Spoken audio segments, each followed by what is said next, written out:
अरे भाई वो रुको सन चल आगे पर बुढ़वा ना बैठल बारी काहे हंसो तारे रे। अरे साला बुढ़वा बहुत कोचरा बोलेला रे। बाक सही में अरे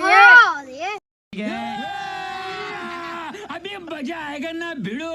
बाबा ई सब के कर बकरी ऐसन हमारा क्या पता चली रे बच्चे भाई काहे जे बैठल बा रे।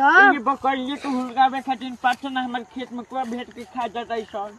चल दिया घर देखो शाम हो गई ठंडा के दिन बा। हाँ बच्चा जाके मैं लगे भूलेबा ना ना। ना ना ना। और अभी तो रुको, क्लाइमैक्स अभी बाकी है। क्या है बाबा फजल रे का पानी करता हो जा।